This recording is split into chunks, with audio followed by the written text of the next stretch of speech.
Good evening. My name is Danny Plyler, Director of Digital Teaching and Learning for Nash County Public Schools, and I'd like to welcome you to tonight's Connect, Inform, Engage meeting. Tonight, we'll be talking about the Nash Everywhere Digital Academy, or NEDA, as we call it. Mr. Maynard, the NEDA principal, will share some basic information about NEDA tonight, as well as giving you the opportunity to hear from this year's students, teachers, and parents. The applications for NEDA for next year will be available on the district website as well as the school website beginning on January 17th.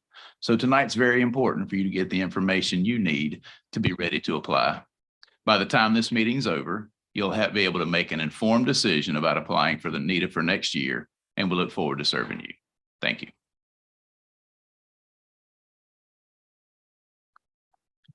I am Michelle Royster, your parent coordinator for the Nash County Public Schools.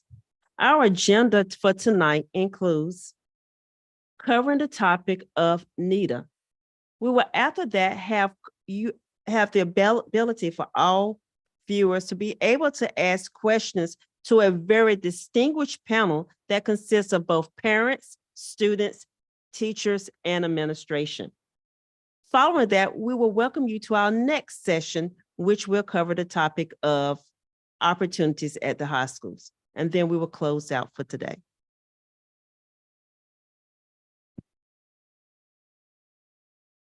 On your screen, you should see at the bottom where it has Q&A. If you click on that, a box will appear and allows you the ability to type in questions that you would like to ask to our distinguished panel.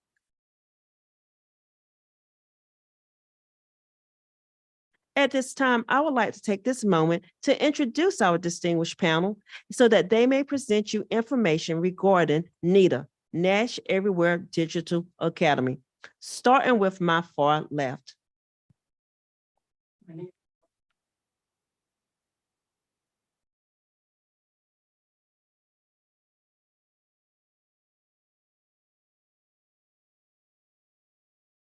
name is Maya Nasser, and I'm in 6th grade. I am Miriam Nasser, and I'm in 8th grade. I am Sharon Wilson. This is my daughter, Shiloh Wilson. I'm Shiloh Wilson. I'm in 8th grade. I'm Debbie Burgess, and I'm a 2nd grade teacher and recently started teaching some 1st graders.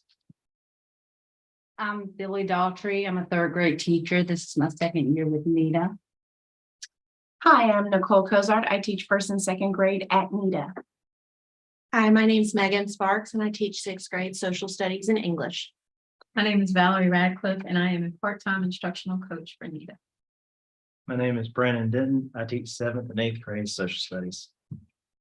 Good evening. My name is Albert Maynard, and I'm the principal of the Nash Everywhere Digital Academy. Thank you. At this time, we will have a presentation regarding NEDA by Mr. Maynard.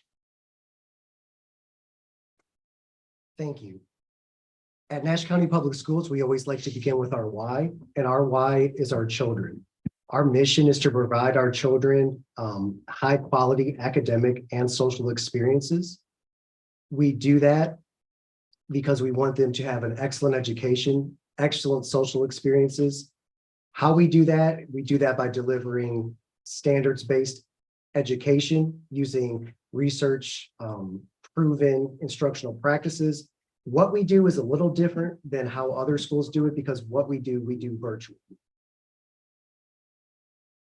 So some myths that we want to address about virtual education. There's a myth out there that virtual education is just a fad, but K-12 online learning actually began back in 1997 with Florida virtual schools.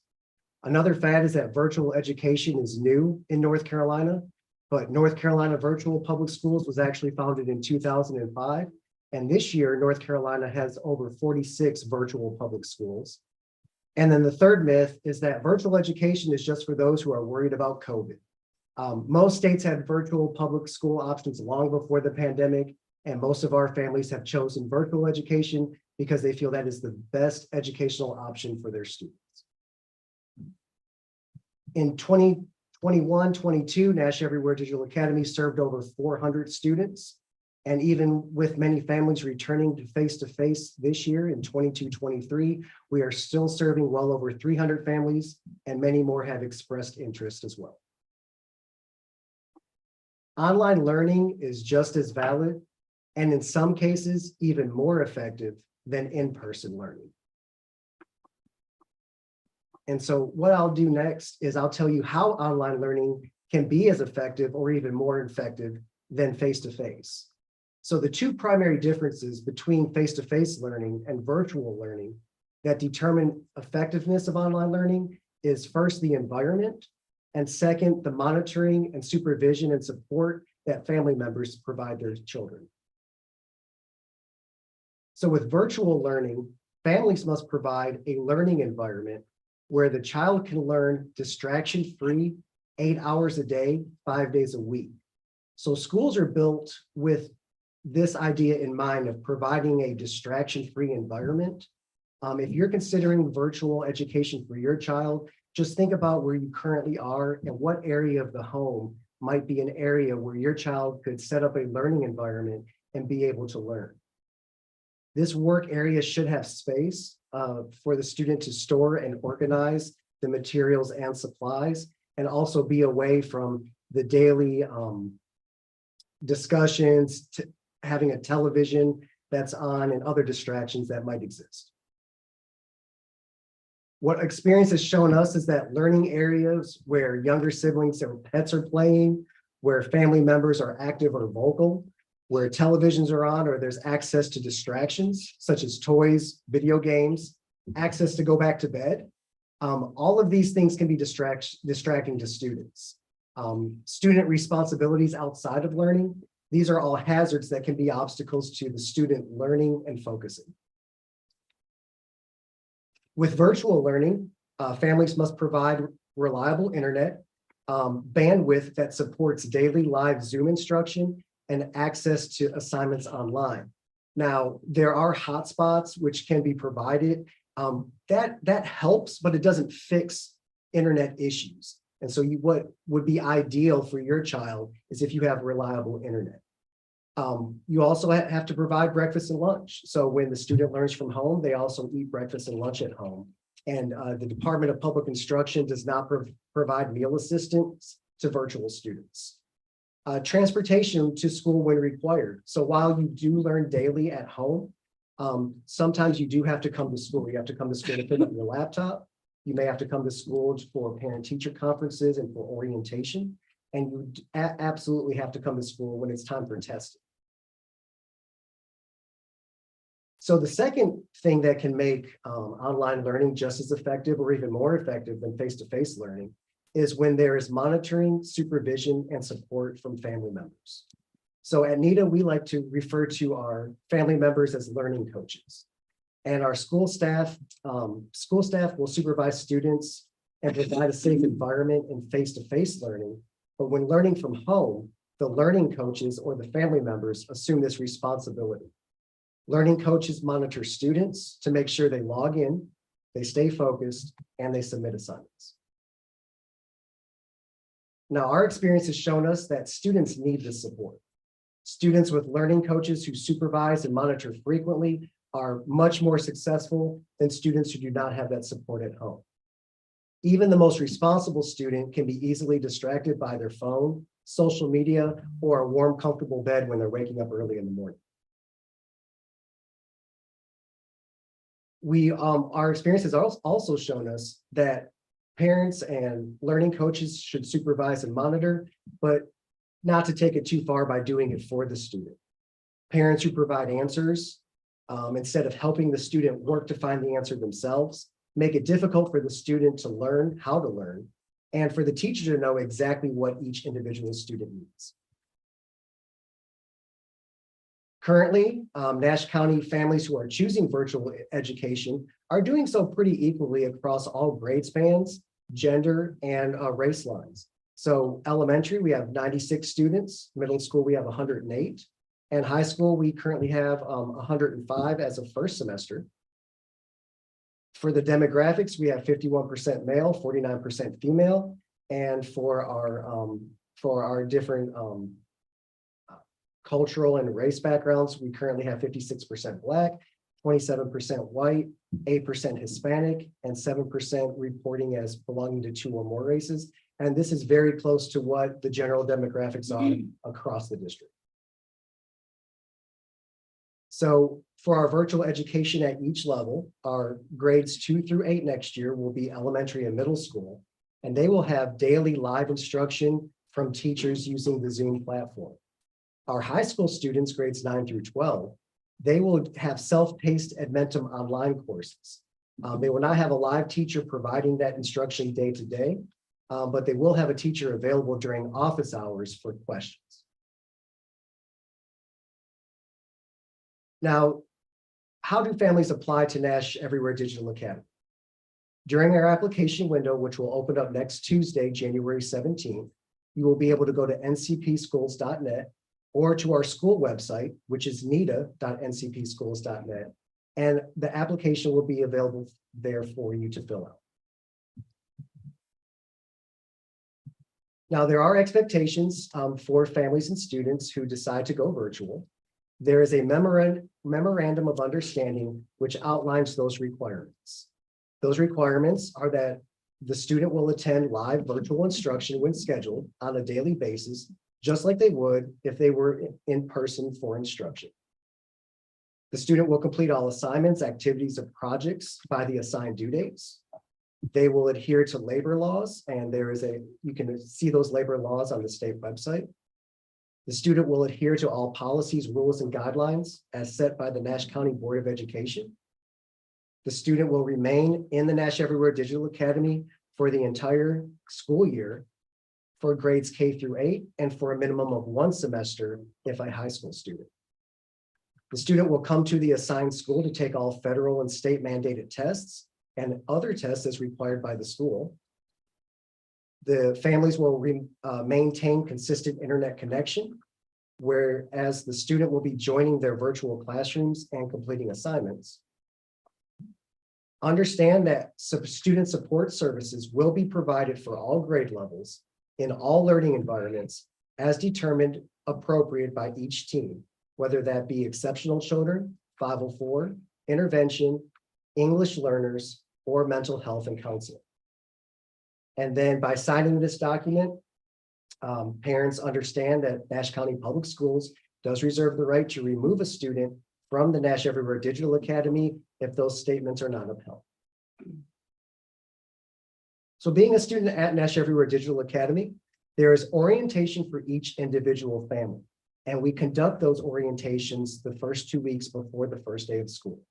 We will meet with you individually, talk to you about expectations, and answer any questions that you may have. You'll have an opportunity to meet your teachers, pick up your laptop, school agenda, and then any other necessary school materials.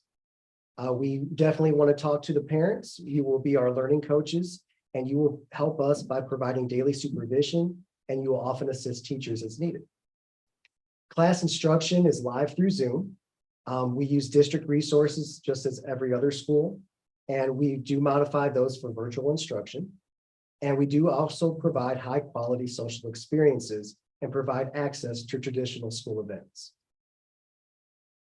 So here are some pictures of our last Navigator orientation, where some of our families, students, and parents got to come in, meet us, and see the school and meet their teachers. One of the first events we had this year was Play in the Park, where we met up at Ellis Park on a nice sunny day, and teachers and students and their families came out to socialize and to meet one another. We participated in Red Ribbon Week. The first day was everyone got to wear crazy socks and we all shared pictures. But we had a different type of theme every day. And so we often do fun events like that. Students and parents share their pictures and teachers share their pictures as well. And so we do have fun events like that for the kids. We use Class Dojo to communicate.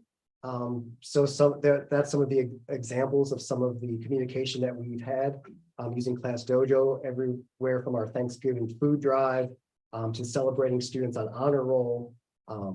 We wore orange on October 19th to raise awareness about bullying and standing up against bullying, and then also to announce things like benchmarks and other type of school events.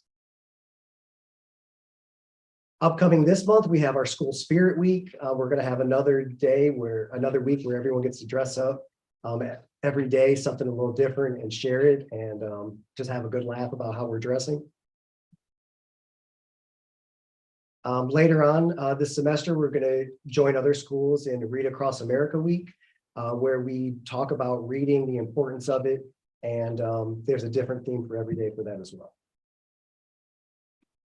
And this is a list of some of the extracurricular activities we're going to have this year.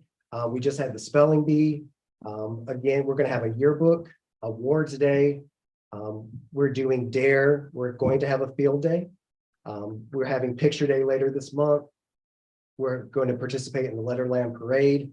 Our students are reading books and coming in and checking out books for Battle of the Books. We're having Duke Science Night. We're also having virtual science fairs.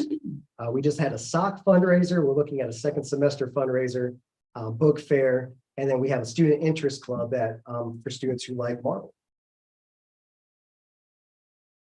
And so now we'll have time for some feedback from our families.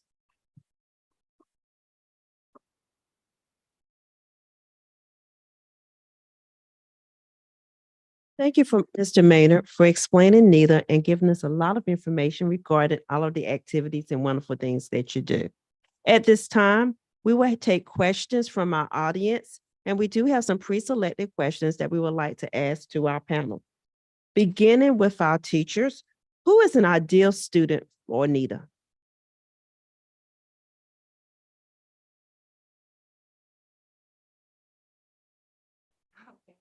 I'll answer that question. So an ideal student for NETA is a student that is intrinsically motivated to learn, a student that is able to take direction well, is coachable, a student that has independence, but also has that learning coach at home that will encourage them to stay focused and also to get all their assignments done in a timely manner.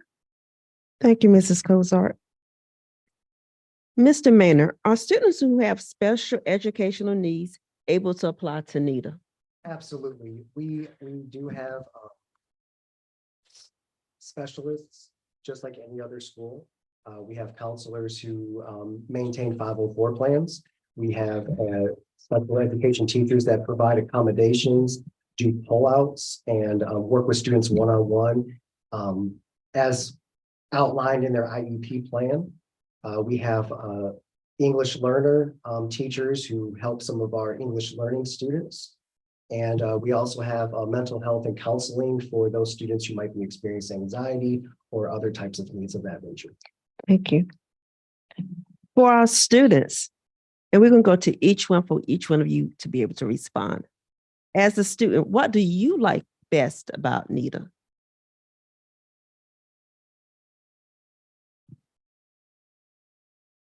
One thing I like is that we have a lot of time to finish work for any of our classes to finish that day. I would say my teachers because they're helpful, supportive, and also very kind. An email question. You want to do the answer. Our teachers are very helpful. Our teachers are very helpful when we need, they will pull us or put us in small groups right after class if we need help with any assignments, and they will answer quickly. Thank you. For our families, for our parents, as a family, what has been the biggest challenge you faced and how did you overcome it? And we'll begin with you, Mr. Nasser.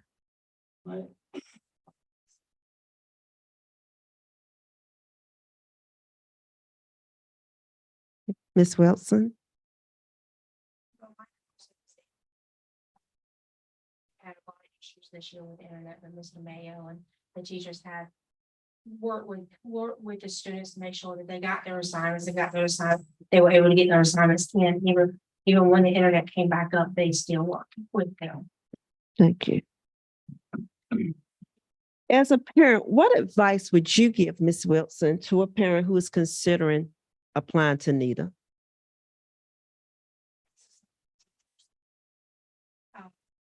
I also have a first grader. He's gone through, I'm gonna say 4 teachers this year. But each time they had different teachers, and the teachers bring in something and he was able to learn from those teachers. Her teachers, the teachers are very quick to answer the questions that you need answers to and work with the parents. Thank you. Mr. Nasser, what advice do you have for parents? 'Cause-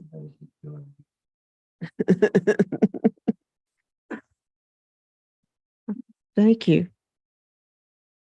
If a student needs additional help, and I think Charlotte mentioned something about tutoring, can you talk to us about that process, Mrs. Radcliffe? What we have organized for the students is instructional interventions. And so the teachers have time set aside to have small groups with the students. And so if they need additional help, especially in middle school, they have time set aside where they can come in and work either one-on-one or in small groups. And then in the earlier grades, we have small groups already built into their schedule so that they know that they're going to come in and they may rotate through, and some are working in small groups in breakout rooms and some of them are working with the teacher. So the teachers are really good about planning their small groups and having their interventions in place for the student. Mr. Maynard, can a student attend NETA and still participate in sports at a school that's within their area? Absolutely. They would still be able to participate in sports or an extracurricular activity like cheerleading or something like that. The only thing that would be a little bit different is that parents would have to provide transportation to practice and events, whereas if they were going face to face, they would already be at school for practice. So just making sure that they'll be able to provide that transportation. But we do have students who participate in sports, in AAU clubs and other various extracurricular activities. Thank you.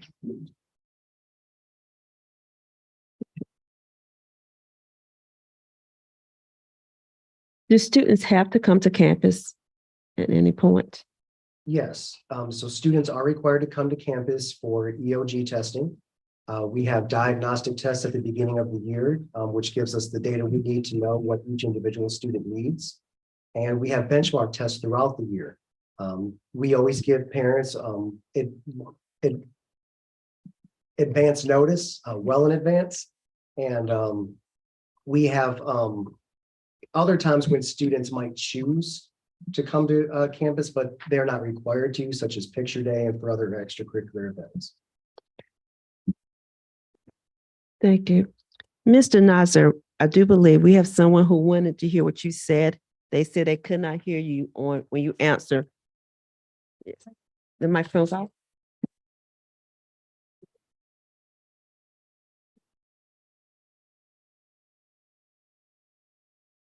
They wanted to hear what you said.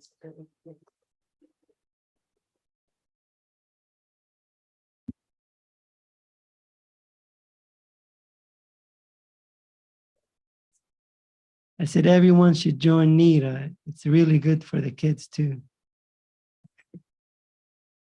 And I do believe you also said something. What was your biggest challenge? Can you say that? Yes, my biggest challenge was the internet. If the internet goes down, but Thank you. you're welcome. And thank you to the person who did let us know that you could not hear. It's important that you're able to hear their responses as they are full of information.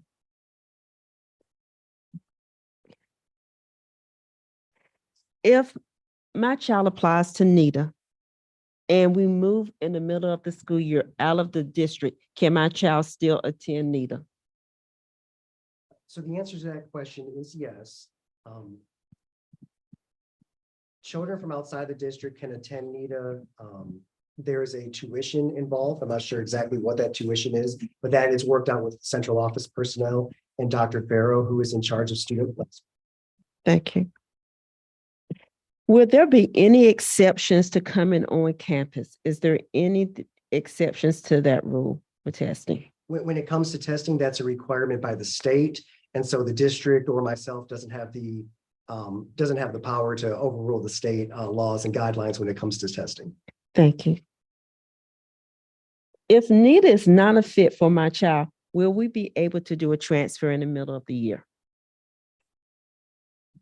So what we would first do is work on supports and finding out, diagnosing exactly what the issue is for the child and trying to do everything that we could to make the child be successful at NETA, just like any other school. Children often experience struggles when it comes to school, and schools do their best to try to rise to those challenges and make it successful. So any school, the first route that they go is not to remove the child from their learning environment, from the friends that they've made, from the relationships that they've made with their teachers. What we try to do is try to address the issue. We do meet in the middle of the year and discuss students who are not successful at NETA, but that is a committee decision, which has many experts on there, from central office personnel to counselors to EC teachers, other principals. And so we do make group decisions about students who are struggling, but not before we try many supports and ways to help the students succeed. Thank you.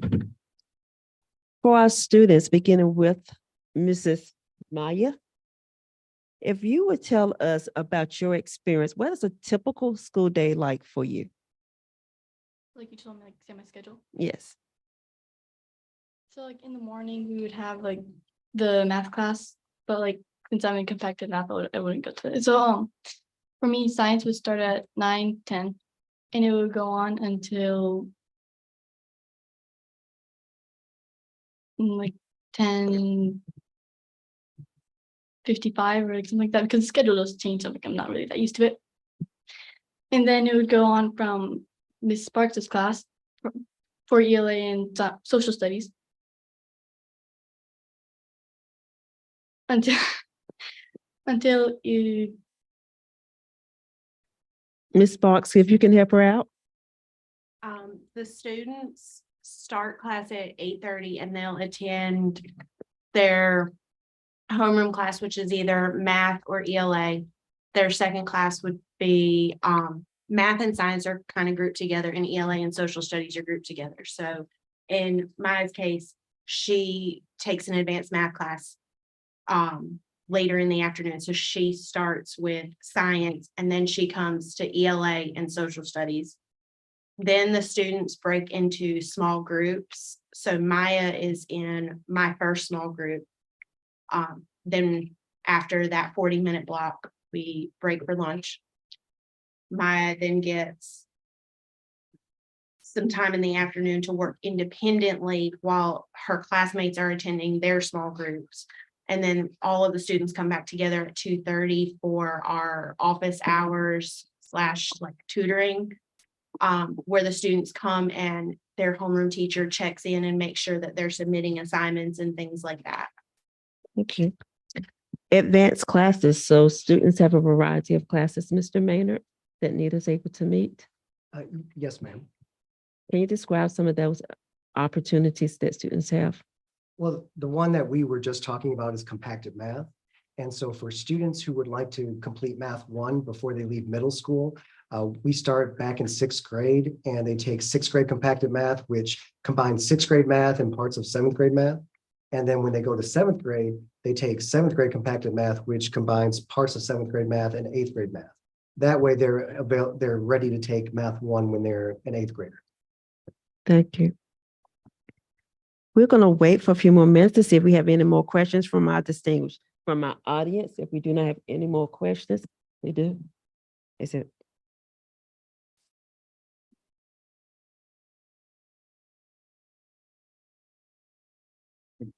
Snow days. Can you talk about snow days? So how does that work? We can absolutely talk about snow days. So NETA follows the same schedule as the rest of the district. So if the rest of the district closes due to inclement weather, NETA would also be closed. However, because students are used to working virtually from home, this actually benefits our students because they may choose to use some of that time to work in Adventum or work on other assignments, whereas a student who is face-to-face may not be used to working from home like that. And just make sure I'm understanding the question. So if the school district closes for snow days, does NETA close for those same days? Yes, ma'am. Thank you.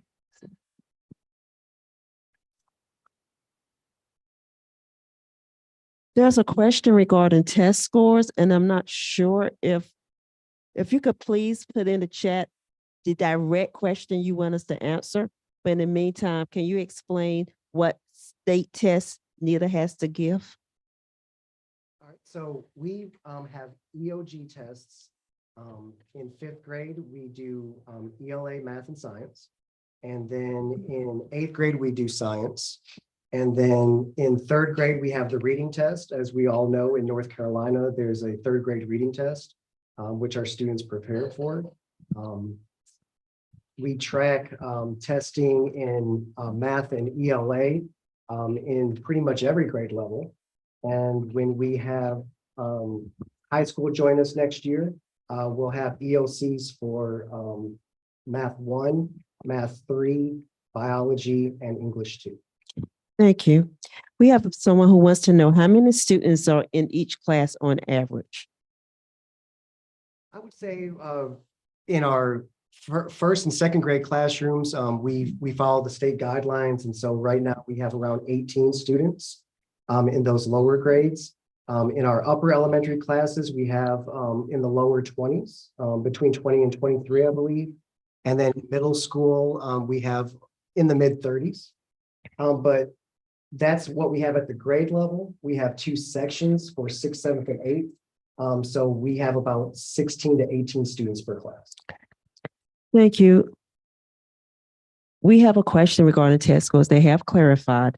They want to know what were the scores on average for the elementary school students for the intergrade test. Well, I can say for elementary,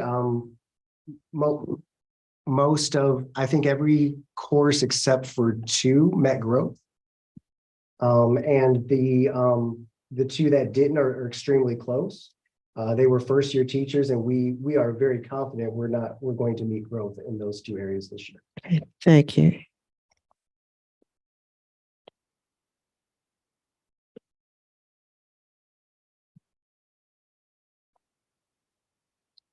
Yes. We're just going to give a few more minutes to see if we have any more questions that come about from our audience.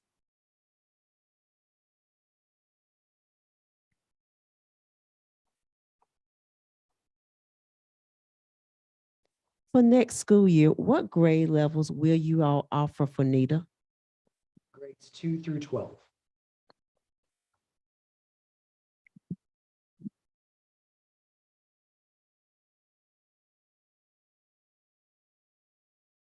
Okay, yeah. So currently this year, virtual high school students, they're governed by their individual base high schools. But starting next year, high school students will be part of Match Everywhere Digital Academy. Are all of the teachers who teach at NETA required to be certified teachers? Do they have the same expectations as for public schools as North Carolina has? They do. They are all highly qualified. Thank you. Currently, where is NETA located? Where are the teachers based out of? We are currently in the back wing of Williford Elementary School, which is at 801 Williford Street in Rocky Mount. Thank you.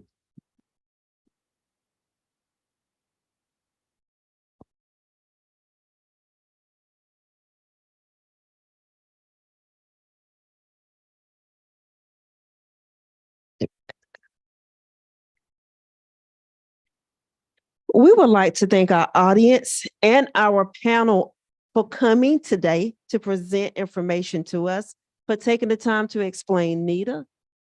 We would also like to take this moment to thank our technology, Mr. McQueen, for running technology for us in the background, as well as the supports just for our audience. We do have our assistant superintendent, Mrs. Nancy Smith, who is here with us as well, who is coming to support as well as provide information. And we would like to take the time to thank them.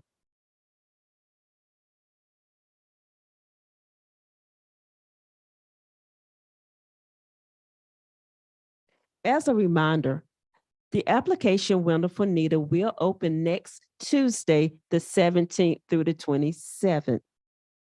If by chance you are considering and you're still thinking about it, we do strongly encourage you to go ahead and apply.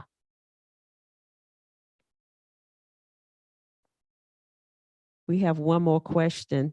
If a parent applies, is it automatic acceptance to NETA?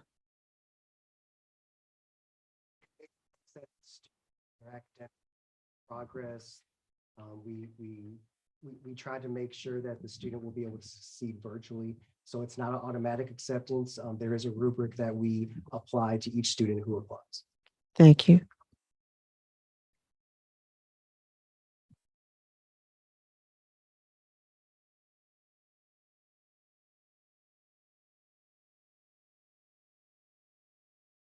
If you have any questions regarding NETA, we strongly encourage you to please reach out to Mr. Maynard. His information is on the screen. As well as if you have any other questions, you can also reach out to Mr. Plyer. Mr. Plyer was the one who gave us our welcome, and he is the Director of Instructional Technology and Virtual Learning. I would like to invite all of our parents and community members to please join us on February the 9th, 2023, when we look at high school options. We are blessed in Nash County to offer so many opportunities for our students at our high school level that it would take us 2 sessions to provide parents with information so that they are prepared for registration.